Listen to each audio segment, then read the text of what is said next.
January 2026, U.S. Treasury releases a report. China's yuan, quote, substantially undervalued. The demand? Let it rise. Beijing's response? No. This exact pressure destroyed a superpower 40 years ago. China remembers. America tried this before. September 22, 1985. One weekend, one deal, 30 years of collapse. This is how they built the trap, and why it won't work twice. 1985. Japan, second largest economy on Earth. Tokyo, the future. Cars, electronics, machinery flooding American markets. Sony Walkmans, Toyota Corollas, Toshiba laptops. Made in Japan meant quality, but in America, it meant something else. Detroit, dying. Factories, closing. Workers, angry. The U.S. trade deficit hit $122 billion. Politicians needed someone to blame. They chose Japan. The problem wasn't American cars.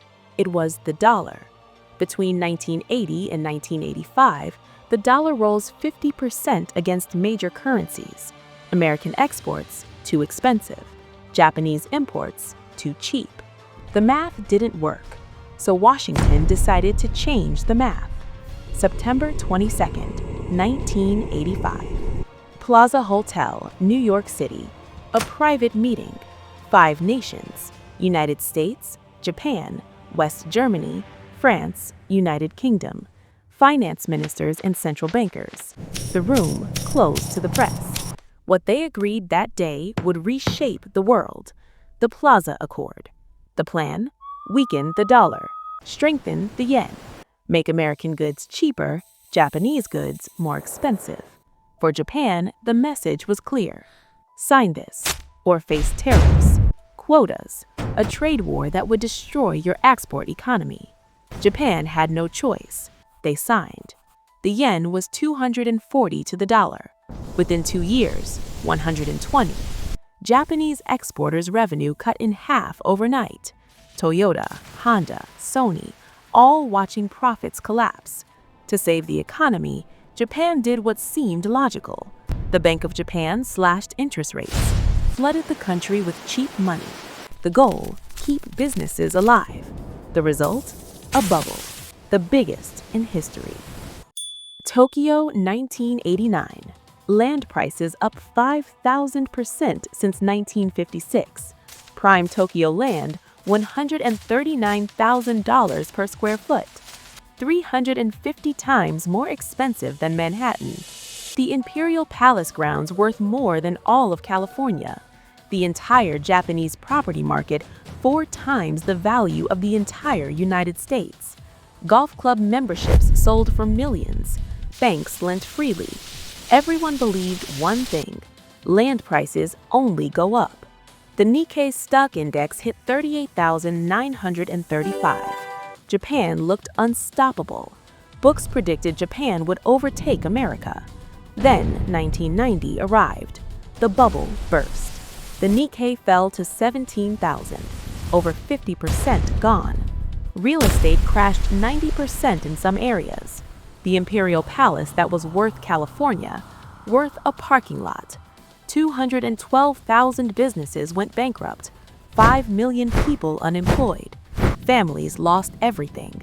Developers who borrowed millions ruined. Salarymen who bought at the peak, underwater for decades. The lost decade began, except it didn't end in 10 years. It lasted 30. An entire generation. No jobs, no hope. Suicide became the leading cause of death for men aged 20 to 44. Some walked away from their lives entirely. Johatsu, the vanished. 100,000 people every year just disappeared. The Plaza Accord had worked, exactly as designed. Fast forward, 2019. The United States labels China a currency manipulator. 2026. Treasury report yuan, quote, substantially undervalued. The demand? Appreciate your currency. China's answer? No. Beijing watched what happened to Tokyo. They studied the Plaza Accord. They saw 30 years of stagnation, and they decided never again. No multilateral currency agreement, no coordinated deal, no trap. Instead, China controls the yuan themselves, sometimes stronger, sometimes weaker, always on their terms. When the US pushes, China uses tariffs, export controls, industrial policy, but never gives up currency control, because they know the country that controls its money controls its future. Japan forgot that in 1985. China won't. So what does this mean for you? If you hold dollars, yuan, or invest in global companies, this matters. Every time you see currency tensions in the news, you're watching this fight. America used the Plaza Accord once. It worked, destroyed a rival, delayed competition for decades. But China studied the trap and closed the door. The question now isn't whether America will try again. It's what happens when the old weapon doesn't work anymore. September 22nd, 1985. One meeting, one decision, 30 years of consequences. China remembers, and they're not signing.